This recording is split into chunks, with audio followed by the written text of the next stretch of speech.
Hey everyone, welcome to Love, Rinse, Repeat, a podcast recorded on Darkinjung land by me, Liam Miller, he, him, his, a minister in the Uniting Church in Australia. Today I have a very special guest, a dear friend. When a dear friend writes a book and starts out on interesting projects, you get them on the podcast, you turn your friendship into content, as Jed and I were joking before. But I have Jed Evans here joining us on Love, Rinse, Repeat. Jed, welcome along. Thank you for having me. It must be really funny because we've been talking for like 20 something minutes off mic in a very normal way. And then all of a sudden I'm talking to you in high energy podcast intro voice that, dissipates. Yeah, it's kind of like Ken Brockman is speaking to me now. So for those who don't know Jed, obviously there'll be plenty watching this who do, but for a lot of you who don't know, Jedidiah Evans joined the University of Sydney as an associate lecturer in writing studies in 2019. He previously held lecturer positions at the University of Wollongong, as well as working across various other teaching roles at University of Sydney, University of Wollongong, and Australian Catholic University.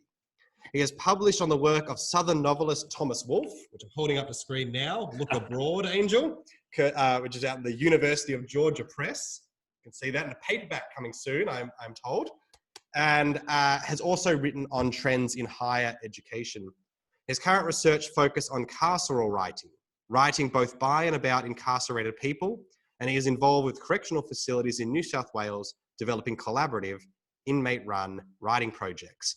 Jed, I'm definitely keen to talk about that part in a little while, but our broad topic today is why read literature, which I'm also happy to expand out to, why read fiction. And, I don't want to create, I'm sure I'm wading into disciplinary conversations that I know nothing about by even introducing two separate concepts there. But I guess, so we're going to talk about reading fiction, reading literature, why it's a good thing.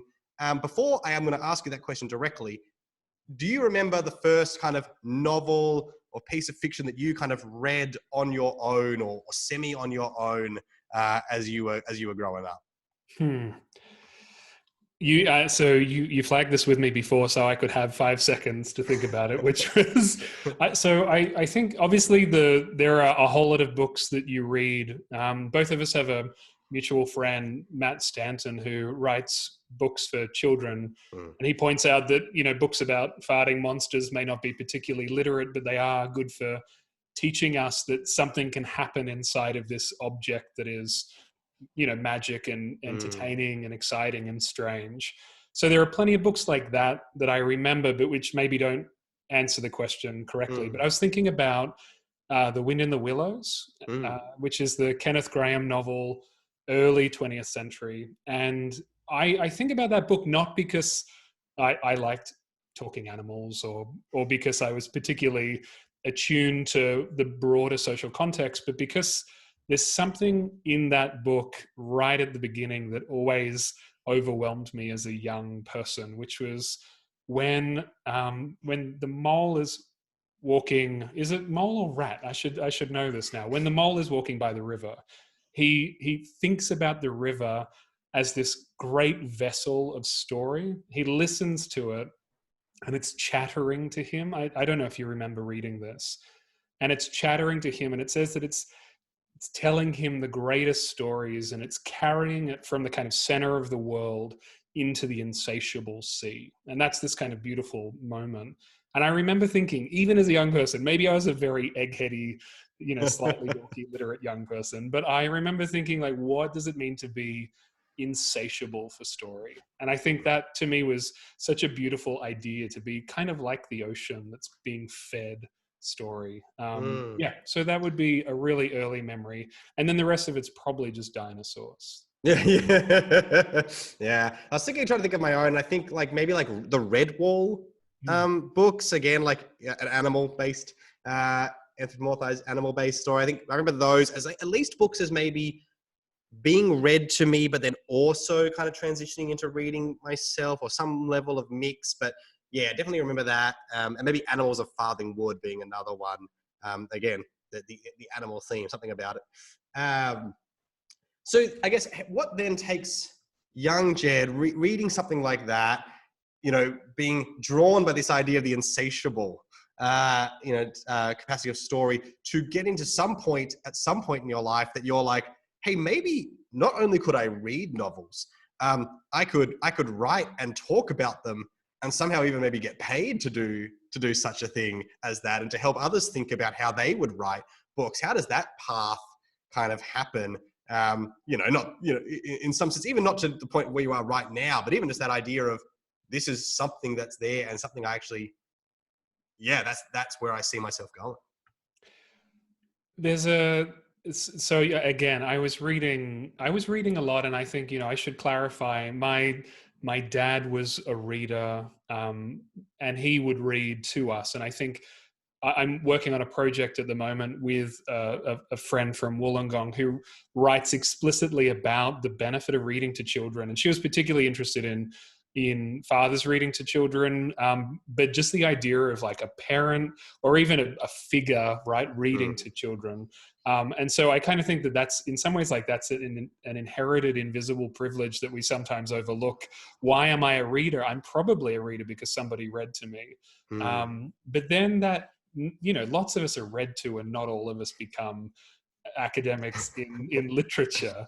And so I think that has to do with friendship more than maybe maybe more than people think. And I say friendship very liberally, because I might even mean friendship with literary figures or literary characters, because there's something about sharing a love of something that feels to you key and fundamental with somebody else, real or imagined, right? And in reality, when you have a friend, one of the first things they say to you is like, that thing that you love makes sense. Like, I love that thing too. And in a book, when you encounter somebody who like loves in the way that you love or thinks in the way that you think, that is a magic moment as well. And you go, I didn't realize that I could kind of find this community in an imaginative sense as well. And I think a lot of people get suspicious of that.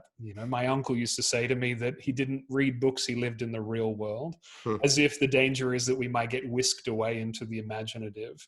But of course, all community is imaginative love anyway. And fiction seemed to me, and still seems to me, to be a way into knowing and loving people. And that felt like a worthwhile thing to pursue, because I am a very social person, a very relational person. But it just turns out that this strange physical object, or maybe now digital also object, was a kind of way of mediating my love for others that felt infinitely more rich than I was capable of just in my own head. I needed other people. Emerson talks about hitching your wagon to the stars. I needed kind of, the work of fiction seemed to get me there more rapidly than I could do myself. Well, thank you for that, Jed. That's a really quite a beautiful answer. Something that came to mind as you were reading that is there's a great moment in The History Boys, Alan Bennett's play that got turned into a movie. Probably, I was going to say a couple of years back, but probably like 15 now. Where the teacher is talking to one of the boys, and he kind of has this line that the best moments in reading are when you come across something, a thought, a feeling, a way of looking at things that you'd thought special, particular to you. And here it is set down by someone else, a person you never met, maybe even someone long dead. And it is as if a hand has come out and taken yours. Which I think touches on that, the developing of relationships and helping to make sense and navigate very well. Yeah, that's lovely. And I wonder whether then, if Bennett wrote that line, whether he'd read Emerson as well, because that's his kind of model for what it looks like to have, what he calls them, perfectionist friends. And this idea of somebody who's sort of helping you see the spheres of self beyond your current perspective. And very often that happens when you see or you read a thought that feels like it belongs to you, but it's articulated in a way that, on the one hand, you go, I could say that and I could think that at my very end, the very best tip of my being, I could think that clearly and say that beautifully. And then it kind of calls you up into that space. And there's something, I love Toni Morrison. I don't know, who recently died, who I think is, perhaps was the greatest living novelist and will certainly be one of the greatest American novelists ever. And she has this incredible book, and I think we've spoken about this book in the past, which is The Bluest Eye, which was her first novel. And at the end of that novel, there's this incredible moment. It's not happy. So, for those of you who are, writing this down to read, it's not a happy novel, but it involves this moment which Morrison calls the acquisition of self-knowledge through the serious moral language of goodness. And at the end of the novel, a character knows something that they didn't know before. And what they know is heartbreaking, and it's confronting, and it's to do with the soil of America in rural Ohio in the 30s, and this idea of the soil not allowing marigolds to grow, which in this case is not enabling this young Black girl to have a sense of self-identity that incorporates the idea of any kind of beauty or loveliness. But the narrator of the story knows that. They know it by the end. And even though the story ends in this moment of true sadness and I think a kind of deep heartbreak for America, the fact that the character can know that at the end allows you as the reader to know that in a way that you could know it intellectually, but to sort of inhabit that knowing. And I think when we read and you have those moments of inhabiting another person, because they are people in as much a way as maybe any people we know, to inhabit those perspectives and to have that moment of clarity and understanding can feel a whole lot of things. Sometimes it's confronting and destabilizing, but it's always something. If we allow it to be, it's always kind of calling us into a new kind of knowing, which is, I think when you get a taste for it, as confronting and as challenging as it can be, it's something that we feel compelled to return to. Thank you for that. Just as a side note, I actually do think that scene they're actually talking about Emerson. I think that, which would make sense. I think that's, if I remember right, but it has been a little while since I've seen it. Thank you for that. I think, so we've already you've already been listening to this. You've already got a bunch of good reasons of why to read fiction, why to read literature. But, and by the way, I'm using read in a capacious term here to obviously imply the listening to audiobooks. And maybe we'll come to maybe some more specific, thoughts and differences there, but just to flag that, far be it from me, a podcaster, to any way besmirch or denigrate the act of listening to something as a great way to experience art. But I guess why, let's go a bit more explicit to this. Why read fiction? Because I could make an argument potentially, and I'm sure you're not saying it has to be a one or only here, but a lot of this experience could also come from film and TV, from music and other art forms, without trying to create like a hierarchy here or trying to create a either or. Is there any particular reason why, I guess because I know you love film as well, but why you've remained drawn to books, to fiction and literature, as the fuel for this journey kind of thing, or the space to take this long walk? Yeah. I think I often get annoyed when I hear other academics in my field answer a question like this, because I not because I think it's a bad question, but because I think often we feel like we can't say very straightforward things. For instance, like I love reading, and that's adequate reason for many people, and has been reason enough. And so something like love should never, I think, be undermined, or kind of, I should foreground that one of the reasons that I think other people should do it is because, in that Tom Stoppard, the play Rosencrantz and Guildenstern Are Dead, there's that moment where he's talking about the experience of wonder, and he's talking about a person seeing a unicorn. I don't know if you remember this moment. And what happened, he describes a person who sees a unicorn and says that they experience wonder at a particular kind of scale, the individual scale, right? So what it's like to see something truly wondrous, a marvel. And then another person comes into the frame, and that wonder is amplified through the sharing of that vision. But then he has this kind of, I think, somewhat cynical but maybe honest appraisal of what happens when more and more people see the unicorn. And he says that the wonder gets stretched as thin as reality until somebody says, look, there's a horse with an arrow stuck in its head, which is, appropriate for the play. But there is something to be said about that moment where there is a thing that you love that you need to share in order to kind of see it reflected in another person's love for that same thing. And so that all of us, poor desperate folk who love to read, are terrible because we're almost inevitably evangelists because we need other people to see and to know. And when you find someone who doesn't get it or doesn't understand it or doesn't reckon with it in the way that you do, it can feel like that moment of the kind of the wonder getting stretched a bit thin. And so I think a simple answer, which was probably a little complexly expressed, is simply that I happen to be of the kind of person who finds in fiction something to love. And that would be the first reason why I would say we should read.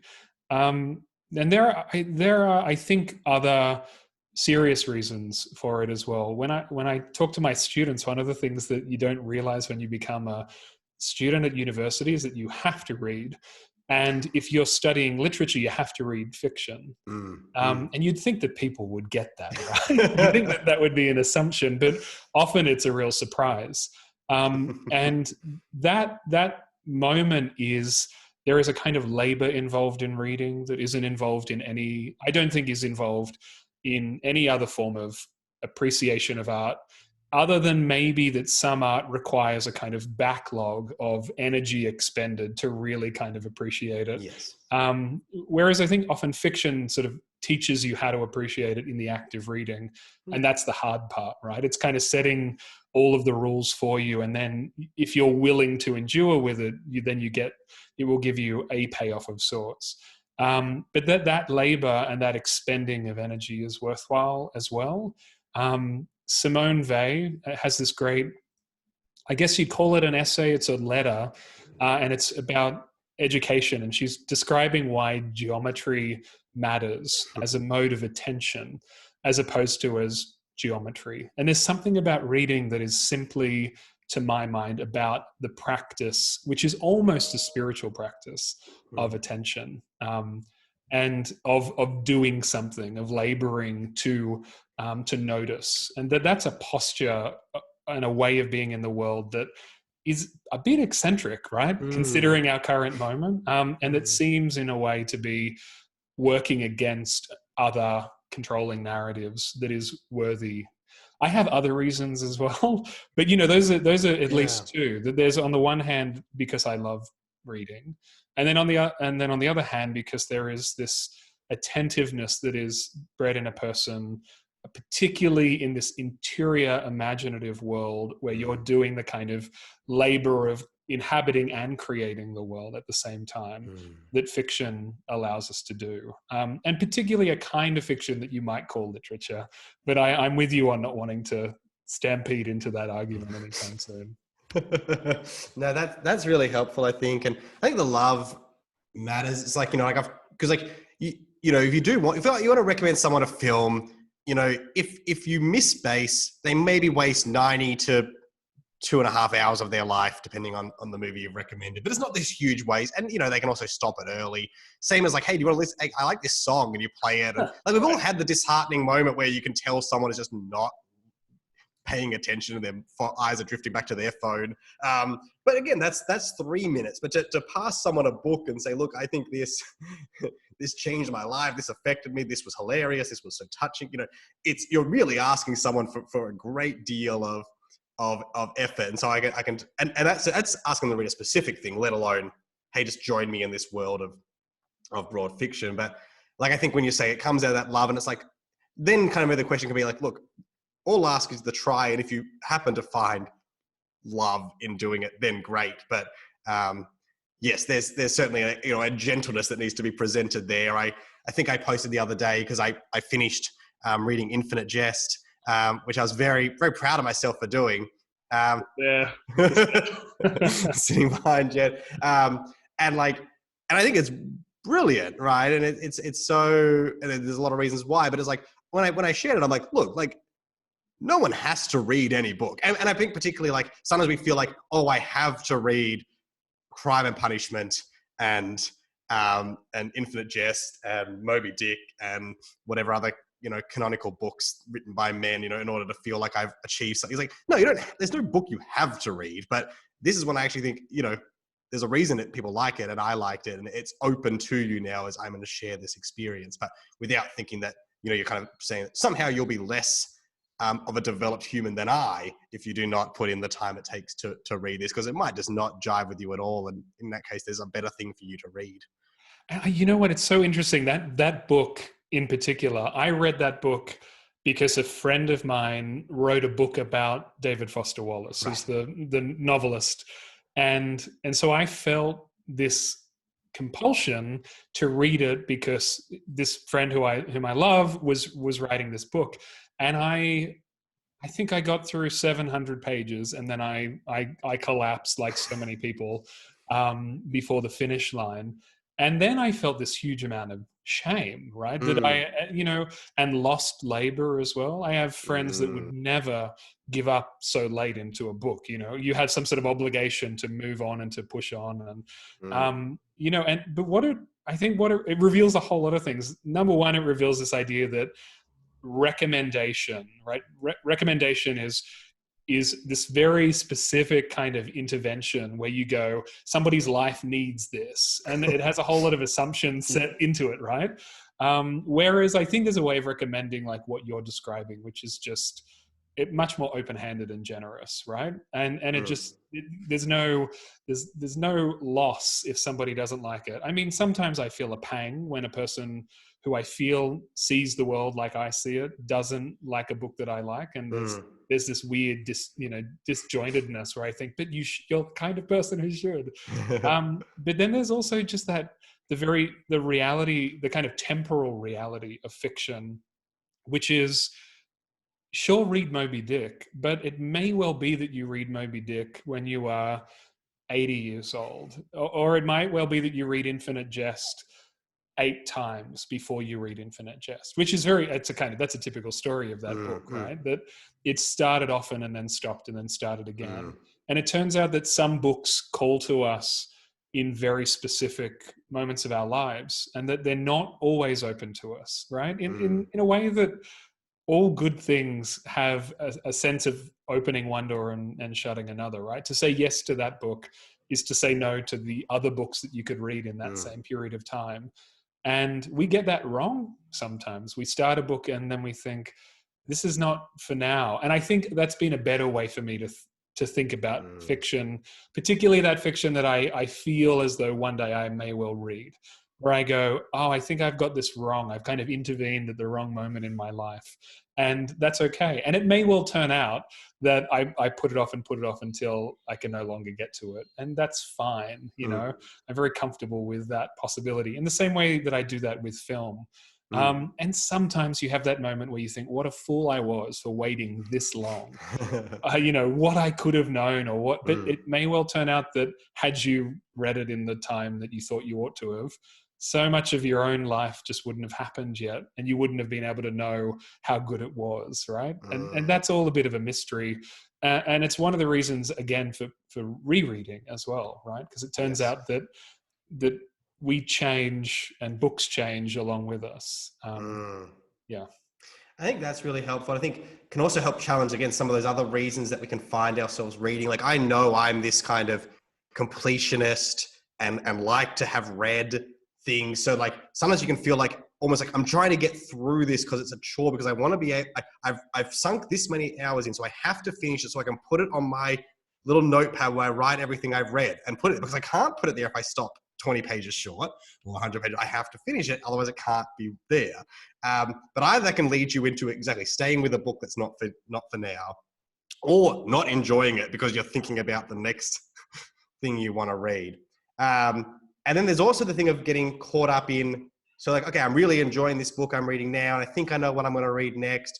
But, now I saw whoever listed out there, the Booker long list came out, or some New Yorker, here were the books we read this year. And now, or, in 3 different points, I hear someone talk about reading, Ocean Vuong's On Earth We're Briefly Gorgeous. Well, I have to read that. Everyone's talking about it. I'm going to be out of this conversation. And by the time I read it, no one want to talk about it anymore. And there's always this thing. And I think a lot of that gets in the way of what you're saying of trying to actually just be in and allow it to experience and watch. And I think sometimes we have to free ourselves from, the expectations of what we should read or when we should, or in what way. Absolutely. It's funny that you say that. I am a bad academic in that I am not present on Twitter. I have a Twitter account that I think I've posted maybe 10 times in my life, and I don't check it ever. And that's no slight on people who do check Twitter and who are active on Twitter. I see it as a kind of some sort of Sisyphean labor for me that other people have just managed to push the rock over the top and then everything works for them. But to not know as much, to not be in as many conversations, to not kind of know what I'm missing, it has been, I think, at least in my experience, very liberating when it comes to the books that I choose to read. Because which is, again, not to say that I don't look at a list or I don't, there are times when you think, what's a good book about this, or what's a good book about this, or somebody recommends a book because they saw it on someone's Twitter feed. And that's just the natural ecosystem of how reading works.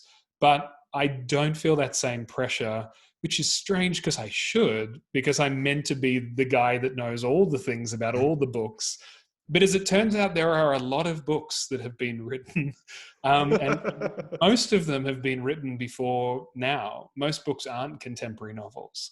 And there's that kind of, that part of me, maybe it's the curmudgeonly part of me that goes, I want to give these other books the time that they deserve, that they haven't passed, that they haven't just been extinguished by the kind of progress of the new thing, of the new Booker winner, of the new Pulitzer winner. And it means that sometimes I have awkward conversations with people where they say, you've got the book on your shelf, why haven't you read it? Or they say, surely you would have read this. This is, surely you would have read Jack, because I love Marilyn Robinson. And they say, that's the new book. You've read the new book. And I say, well, I haven't. I want to read all the old ones again before I read the new one.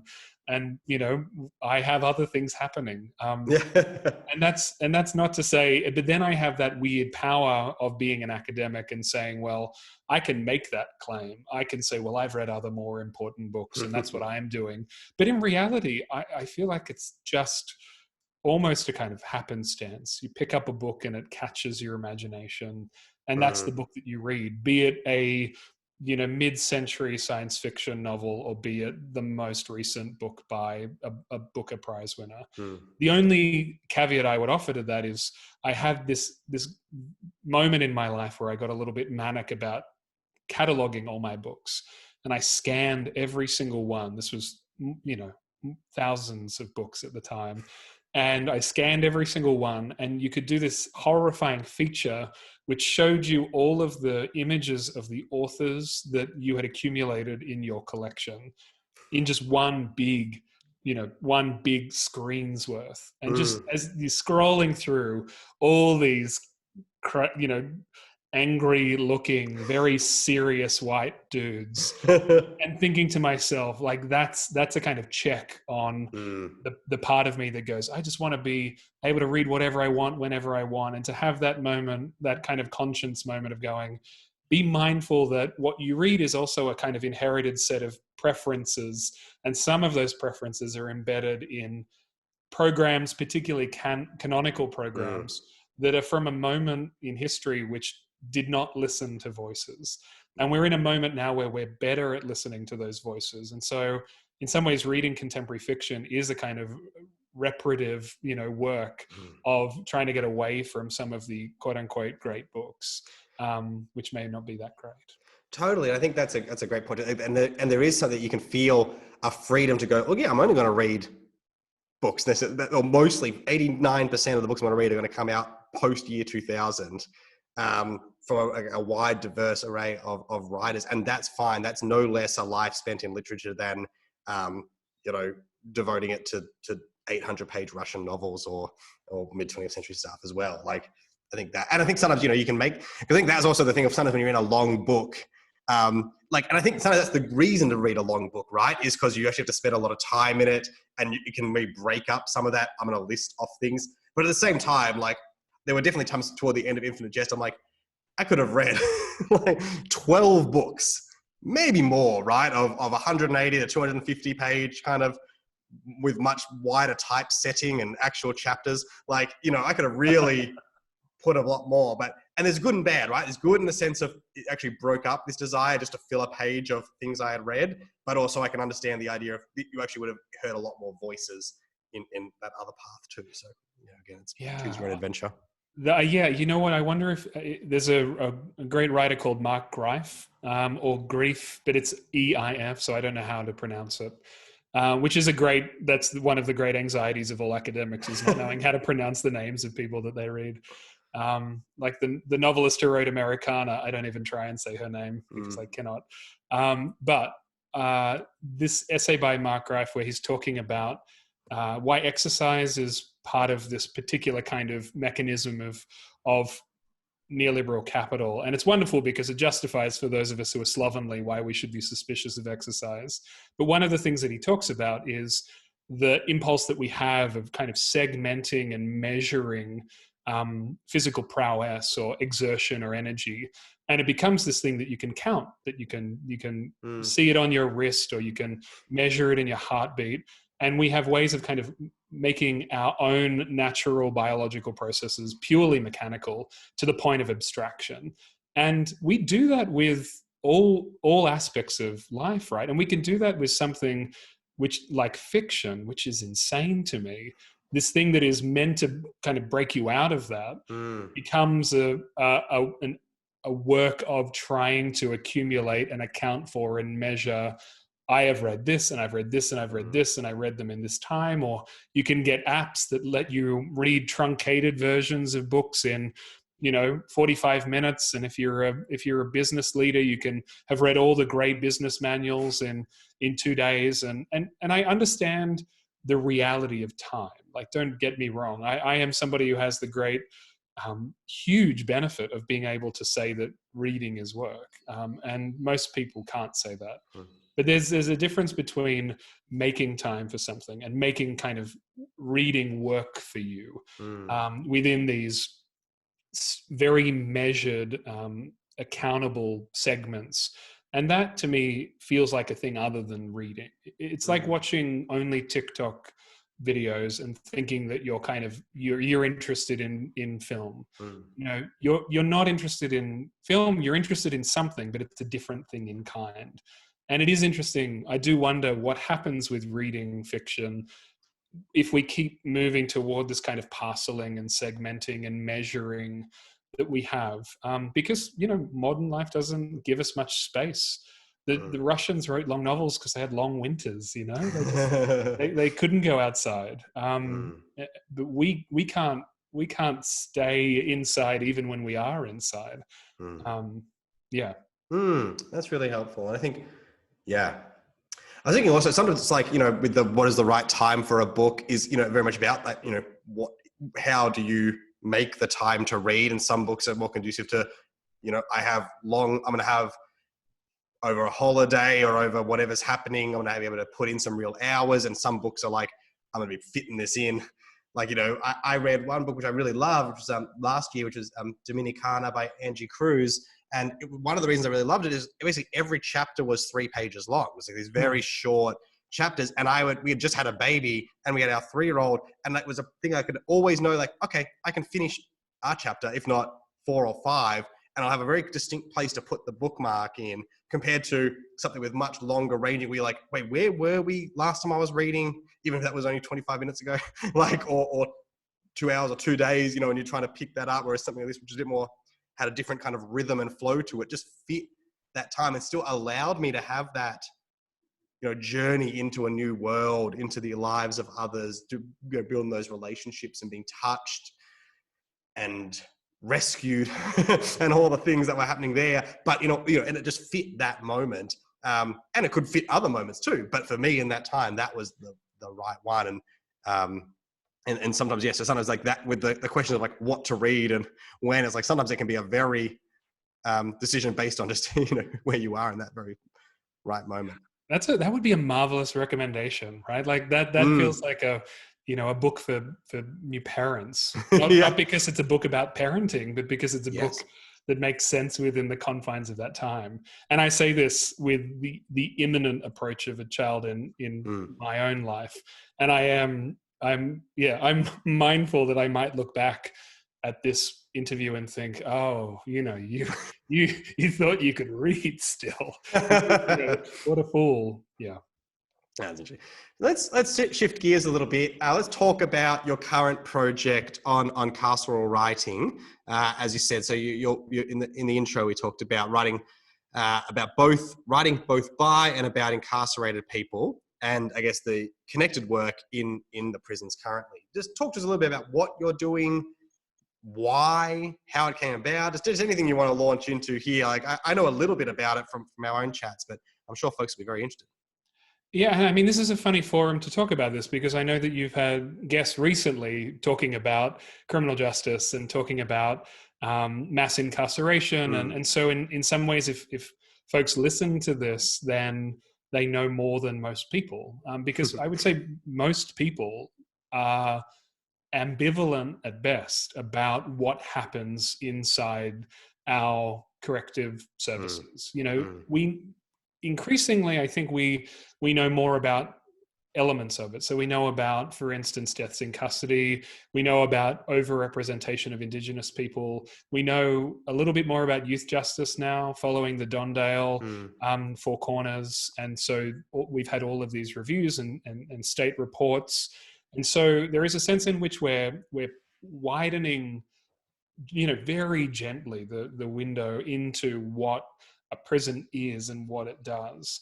But I think still, almost without fail, if you were to say to somebody, what is a prison, or what happens in a prison? What's the daily rhythms of a prison? What is the purpose of a prison?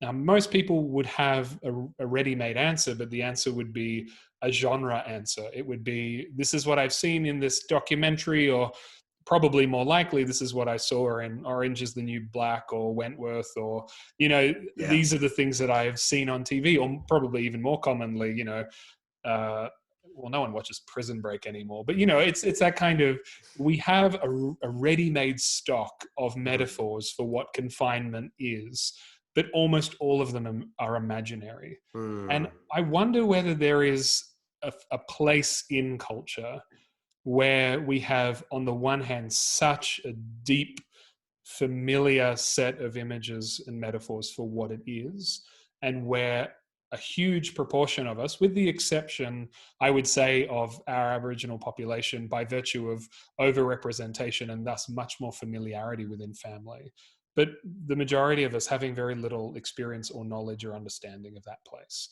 So we have this kind of strange reality, right? The paradox of knowing too much. There's that eggheady word, overdetermined, right? That the prison is a place that we kind of know so much about that we don't need to think about it anymore. And yet very few of us will ever enter into one. And so for me, I was basically having a crisis of faith in academia and thinking to myself, what am I doing? What is the point of talking elegantly about something to a group of people for whom this is available and open to them, and we get to have lovely conversations about warm and interesting things, and sometimes we talk about issues of injustice or racial inequality or whatever it might be, but we're talking about it in that same way, in a kind of like they're metaphors, right? Rather than they're real things. And I got to a point where I thought, I need to have this interest that I have align with something that has a tangible reality attached to it. Why I chose criminal justice, why I chose prisons, it remains a mystery to me. And it was a foolish choice in some ways, because it's taken me 5 years from the inception of the idea to convince a prison to let me come in. I don't know how much you know about programs that run inside of corrective services in Australia, but there's been a significant depletion since about 2016, when we had a a government initiative, which was the Making Prisons Better initiative, which pulled a lot of that kind of stuff out of it and focused much more on what we call criminogenic behavior. So it was less interested in what we might do to encourage desistance, to encourage people to think of themselves as individual souls that might have opportunities beyond the prison, and instead to think of them as kind of subjects or as kind of sufferers of particular behavioral traits that could be mended through intervention, usually behavioral therapy, but even, some more unsettling kinds of ways of intervening. And so what we need to do is we need to think about the prisoner as a thing that is knowable and known, and we can fix that thing. When, of course, what fiction teaches us all the time is that, a prisoner, like anyone else, is like the equator. It's, it doesn't exist when you go there.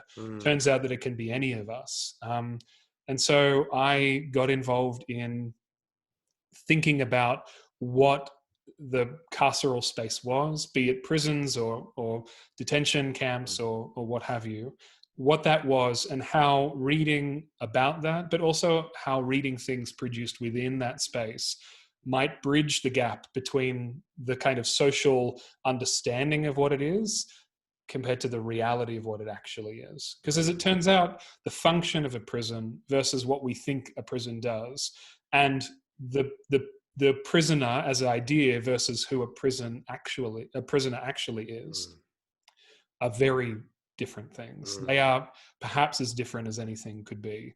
And I think that matters, right? I think as a kind of, even intellectually that matters, but I think beyond the intellectual curiosity, it became something that felt fundamentally wrong. And maybe reading helped me know that in some way, that reading teaches you, if anything, not to underestimate people, not to sort of presume that A leads to B in the life trajectory of a person.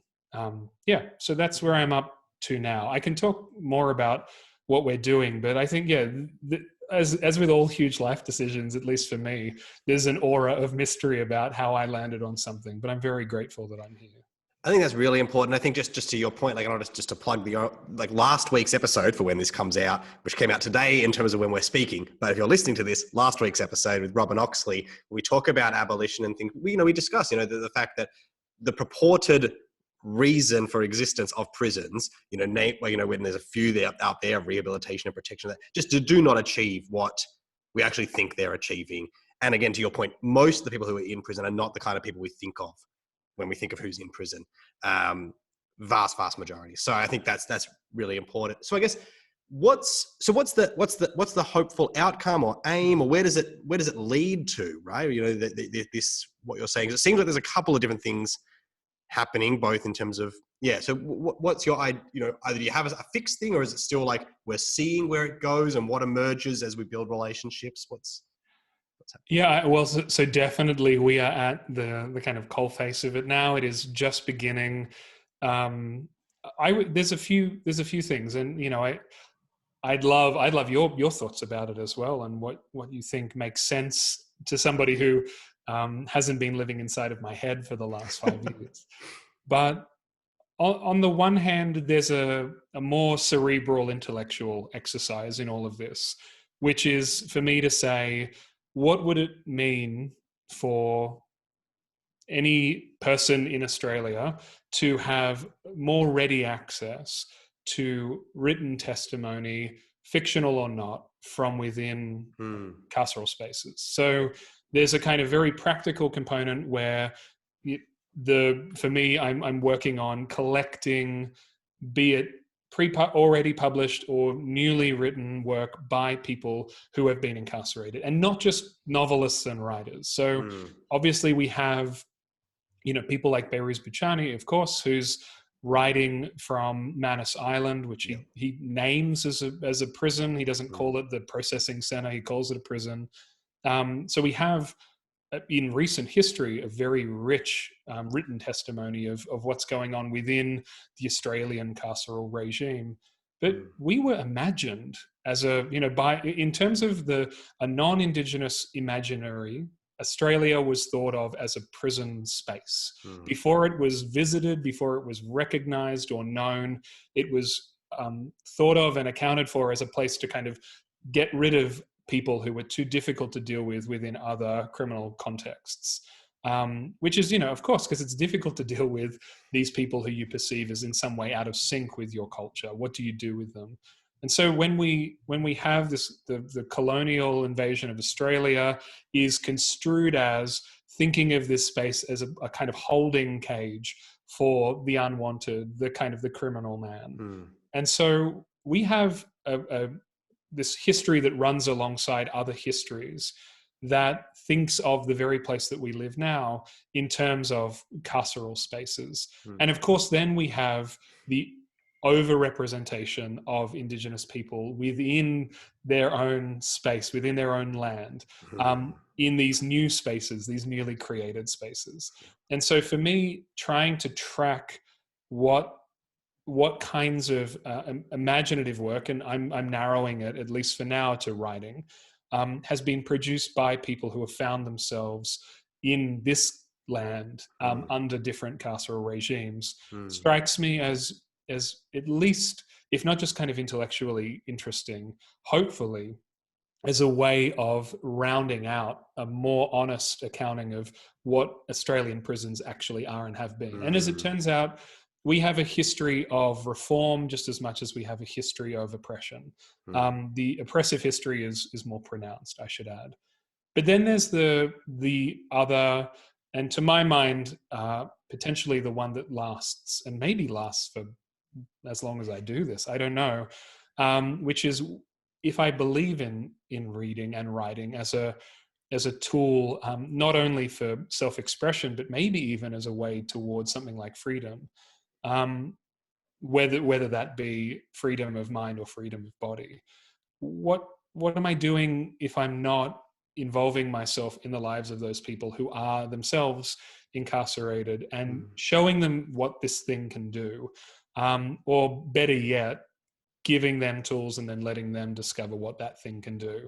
And so I'm partnering at the moment with a correctional center. I'm wondering whether I may not name them. That's right. Yep. In the context of the podcast, but I'm partnering with a correctional center, and we're working on writing workshops. So we're focusing initially on certain forms of writing. So, professional writing, as in writing for CVs and doing emails and doing that. That's sort of thinking of writing as a skill. But this thing that we often construe as ancillary to what writing is, which is, it helps you know yourself, and it allows you to communicate to others outside of yourself, and allows you to imagine yourself into the lives of other people, and et cetera, et cetera. Those things are so much more primary than a skill. And I teach writing at university, and I always tell my students to write to me, not to write, but to write to someone. Because writing is communicative. Writing is about bridging the gap between self and other. Writing is about imagining what another person might read, right? Yeah. What might they see or know or read? And so we're doing some stuff like that with some of the inmates, things like writing for family. What would it mean for an incarcerated person to write for a child that they might see sometimes, but from whom they are currently separated? What would it look like to write family history, or to write about their current experience? What would it look like to report on the lived experience of being incarcerated and have that circulated to people within the center itself? This happens in America, I should add. There's a lot of really wonderful programs in America, a lot of writing workshops that have had wildly positive results, which, as it turns out, have not been about making a bunch of professional writers when they leave prison, but about changing culture and changing a sense of connection, hope, and understanding of being able to imagine yourself outside of the confines of the prison. So those are the two projects. One, which is, I guess you could call kind of academic, in that it's about accounting for a longer story of incarceration in Australia. And then one which is maybe, I would hope that it's something like it's engaged and it's trying to do maybe the work of justice, giving people an opportunity to write. And one thing that I should add, and I don't know if you guys covered this at all in the previous interview, but one of the things that we need in correctional centers is the possibility of a world outside of it coming in, intervening into the space. One of the most clear and obvious objective changes to outcomes in recidivism or desistance behavior, so reoffending, which is a bad metric, but it's what we have. One of the biggest factors in that is where there are communities outside of the prison that are interested in the lives of those contained within. Not programs that are run by custodial staff, as important as they are, not interventions run by the state, as important as that is, but the idea that there are just people who are outside, who are reading the things that you write, who are coming in and meeting with you, who are telling your story on the outside. I mean, we've seen some podcasts come up, obviously Ear Hustle is one of the most well-known. But what it looks like to tell the stories of people who are incarcerated, it's not about excusing criminal behavior. It's about remembering that all of us are more than the worst thing that we've done. Thank you for that, Jed. And I think that's really important. I think that came up, we talked a bit about that in an early episode with Abolition Apostles group and their huge letter writing work that they do, which just, helps people feel like, they have a connection and have a person to write to and who hears from them and they can, hear about their lives and that. And I think that's just very important. I think because so much of the problems, we talked about this last week of, prisons just geographically, we just put them far away so that we don't have to see them or think about them. But that makes it then very prohibitive for a lot of people, including loved ones, to go and visit. And I think, that idea of being forgotten or discarded by society is so damaging. And so I think that's really important what you're talking about there. Yeah, and you wonder why San Quentin, for instance, has such wildly successful programs. Just look at where it is. Just purely geographically, it is a place where people live. It's a place that people pass. And it used to be that we put prisons in places that people saw. There were prisons on major roads in the middle of New York where people could reach the hands of inmates who would reach out through the bars.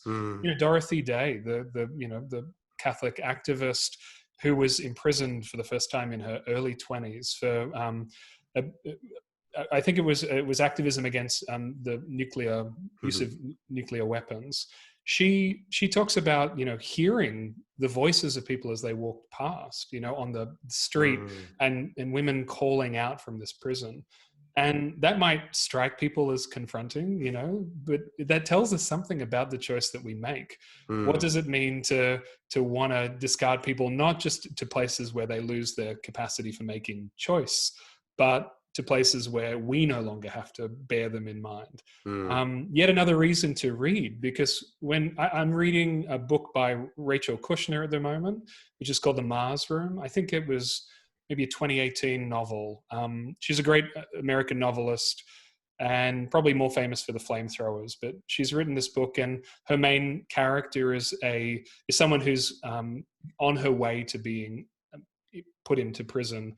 And she's telling her story, and it's this terribly sad story, working in all sorts of dive bars and working in sex work and doing, living this life that is familiar to us and we know exists, but we don't often have to empathize or think about or engage with.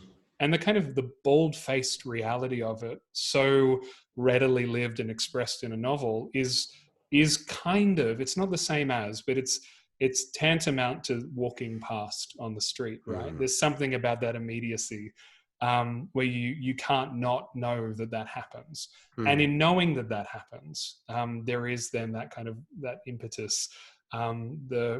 We are morally obligated, I would argue at least, to think about what we think about that. And that's an uncomfortable reality for probably all of us, myself included. Thank you for that, Jed. Well, hopefully down the line we'll talk again more about all this as it continues to grow and expand and deepen. As we move towards closing, let's talk a little bit about Look Abroad, Angel, which I know like you often speak of as something that's so far ago and so in your past that is gone and gone. But I did get given a review copy, so I'm going to make good by talking about it on the podcast. So I guess this is about Thomas Wolfe and the Geographies of Longing. I guess, we've talked about why read literature, or why read fiction. Do you want to give a pitch for why read Thomas Wolfe? Don't read Thomas Wolfe. No. So those who just listen and don't watch will won't see that cover image, but the cover image of the book is, I think, in some ways a lovely summation of what reading is and does. So in the cover image, it's this very garish image that I found from a pulp science fiction novel from the early 50s. And it's a picture of Thomas Wolfe, and then behind him, the sky is emblazoned with the path of a rocket ship which is heading to Mars. And Wolfe is kind of superimposed over the moon, as you can see there. Now, that is from a story by Ray Bradbury.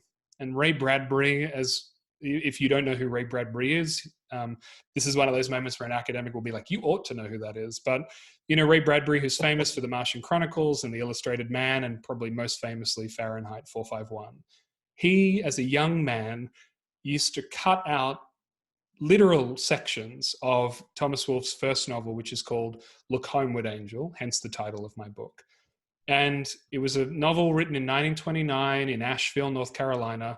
And it's about a young boy who leaves the South and goes to New York and then goes abroad. And Ray Bradbury reading this and feeling for him the romance of what it meant to kind of leave the parochial space and head off for the romantic other place. He would try and just trim these passages into his own story writing, feeling that he was inadequate and he needed Wolfe to kind of be his interlocutor.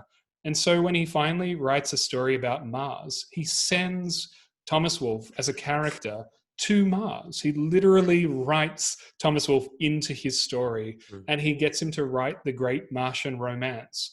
It's a weird story. It's got a wonderful tacky picture, which is why I included it in the book. But it's showing what a novel did for a person, right? It's going, I cannot comprehend doing the work that I'm going to do, but this book is giving me the possibility of it. And he reads this and he's enchanted by it. And then he himself, as it turns out, in a kind of beautiful turn of events, ends up writing the great Martian romance, which is the Martian Chronicles. And of course, that book is given a very specific, particular award by NASA engineers who start the space program, in part because of the experience of reading early Ray Bradbury stories, believing the romance of space travel before they could see the reality or practicality of it. And so Wolfe is worth reading in as much as he is this figure of deep yearning and longing for a lot of Americans.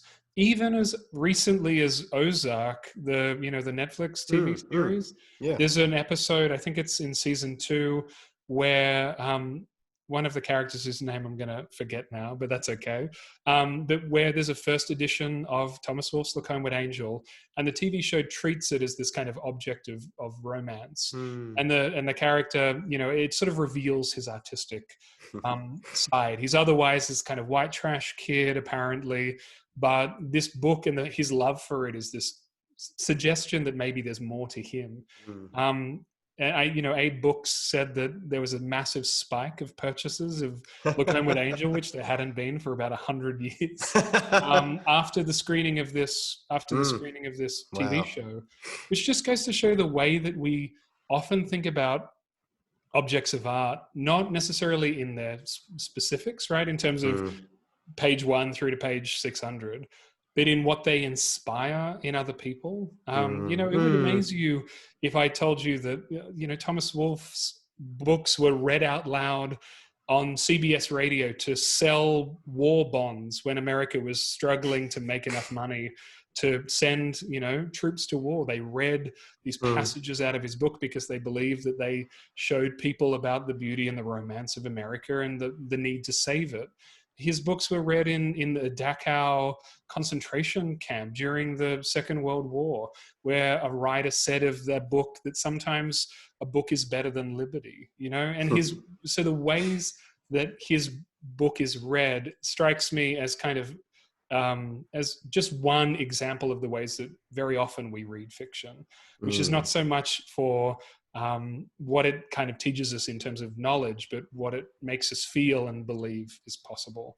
So that book was fascinating. And weirdly, it feels quite prescient because of Wolfe was loved by Germans during the Second World War and by a very specific kind of white Southern nationalist. And he was writing what were called like folk plays that were directly derived from the idea of the Volk in Nazi Germany, the people. And there was all of these strange similarities between the rising nationalism of Southern America during the interwar period and what would become the National Socialist Party in Germany. And in that same space, fiction was doing work. It was teaching people about their connection to soil, right, and to land, and giving them a sense of national identity. You know, books are not without their kind of dangers, of course. You know, we've been talking about them as purely kind of morally neutral objects, but they're not at all. And so, yeah, that book in some ways, as in the book that I wrote, was more about thinking about what books did and achieved, and what they were as kind of physical objects. Maybe more than it's about why you should read Thomas Wolfe. You know, and there are a few of his. He writes long books. My word, The Time in the River is about 900 pages, and it's all romance.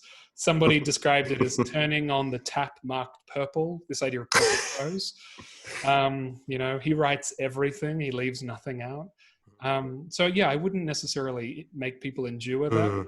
And it's complicated, right? Because he died before 1939. He didn't get to account for his sins or to kind of maybe repent of some of his postures.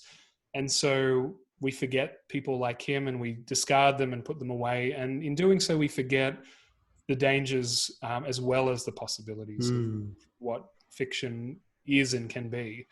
You know, and we're living in a time of very compelling fictions.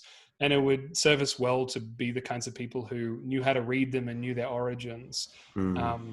As much as we're living in a time of very great narrative writing as well. And it would serve us well to stop and read some of those as well. What a great spot to end. That was wonderful. Because I was going to ask about the the prescience of this, because a part of what you do in the book is saying that like it's less about that yearning and longing for the American South and more about just a general more larger yearning and longing. And I think that could probably be good in this, as you say, in this time of people yearn and long for a particular kind of America. So if people are interested in exploring all of that, this is the book for them. But no, that was just such a beautiful spot to end on, and I think you're absolutely right. So Jed, thank you for coming on.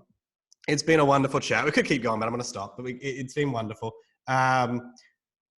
Anything you want? I mean, you're not on Twitter, so there's no point promoting that. We mentioned the book. Anything else you want to draw people's attention to? You got any courses you're teaching you want people can enroll in? I'm sure there's someone who's currently wondering scrambling for courses in semester 1 at Sydney University who could find something to do. I work on a very prosaic unit called Introduction to Academic Writing, and I try and do the opposite of that, which is I try and introduce people to writing for writing's sake. But so, if there are any students out there, you're more than welcome. What will likely happen in time is that we will talk again, and I will say to you, there is this conference that we're starting, there is this network that we're beginning. This is the year for me of beginning things, and it will feel very much that way because, as I said, we're having a baby, so that's going to be the start of something new. But yeah, I think rather than talk about what might happen, it would be wonderful to come back one day and talk about what is happening. And I think that's kind of the beauty and the challenge of this kind of work is usually the people that you talk to who you love. I think of Brian Stevenson, right, who wrote Just Mercy that got turned into that film. And I listen to him and I just think I want to be him. And then I think he's in his 50s and he's done this for the last 25 years. And that's not often that we get to kind of imagine ourselves that far into the future. And who knows what may be coming. But I'd like to think that I can do this for a long time and earn some credibility. For now, I can just be the idealist, and then the next time that you talk to me, I can talk about what's really going on. And so, you know, if people want to stay in touch, I'm being pressured and encouraged and gently nudged towards Twitter, and maybe that's something that I should do. But for now, that book that we mentioned will come out in spring, so around October, as a paperback. I'll do a book launch. I might do a little talk then. But for now, I'm putting my head down and awaiting the arrival of a tiny person, and also heading into prison next week. So yeah, maybe people can just be mindful of that's going on, and please look for opportunities to get involved in, you know, restorative justice programs, in prison literacy programs. Look at the youth justice centers that are near to you and see if they need people who can go in and volunteer. Look and see where proximate to you there is a correctional services, and see if they have programs where they invite people in. Invest energy and time and money into stuff to do with, you know, Indigenous overrepresentation in prisons. Look at Just Reinvest in Redfern if you're a Sydney-sider like I am, and the work that they're doing. That's the kind of stuff where you go, that's that groundswell of people who actually think about the reality of incarceration and what we do in this country. That would be, to me, that would be the best thing I could ask people to do.